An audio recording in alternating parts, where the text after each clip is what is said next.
Let me come again.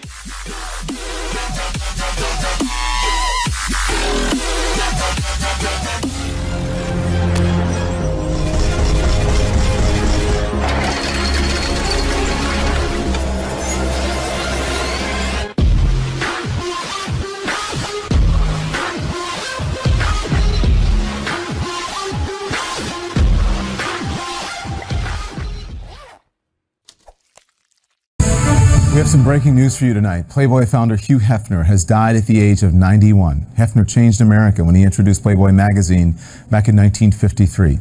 Stephanie Elam has more on life and times of an American icon. He was one of the original American Playboys, a magazine tycoon who helped spark a revolution, one that challenged the nation's views on sexuality. I have celebrated the romantic connection between the sexes, and that's part of what Playboy is all about.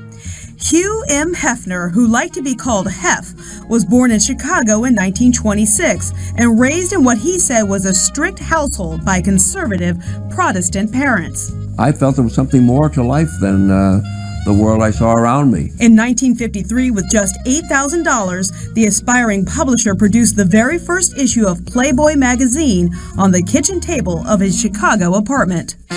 The cover featured a photo of Marilyn Monroe and sold more than 50,000 copies when it hit newsstands in December of 1953. Hefner now had the funds to finance another issue, and the Playboy empire was born. Well, I have never really thought of Playboy as a sex magazine.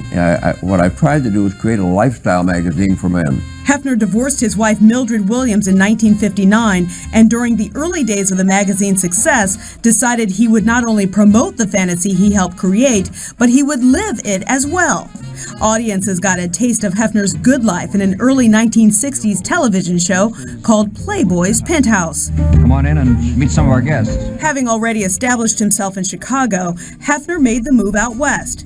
In the early 1970s, when Playboy magazine was selling 7 million copies a month, he made his permanent home at the now famous Playboy Mansion in Los Angeles. In 1989, Hefner uttered the two words many thought he'd never say again when he married Playmate of the Year, Kimberly Conrad.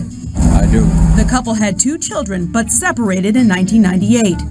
Hefner said he realized he was much happier as a bachelor. I am essentially a romantic, so I think my life revolves and always has revolves around women. Hefner continued to live out the Playboy fantasy even in his later years, often seen in his trademark silk pajamas, surrounded by busty blonde lingerie-clad women while hosting extravagant parties with celebrity guests.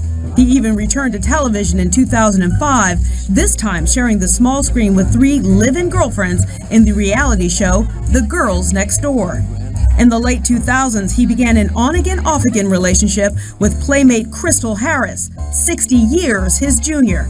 They tied the knot on New Year's Eve in 2012. Hefner sold his beloved Playboy Mansion for $100 million in 2016, on the condition that he be allowed to live there for the rest of his life. Playboy and provocateur, Hugh Hefner wanted to make the world a happier, sexier place. What's your definition of obscenity?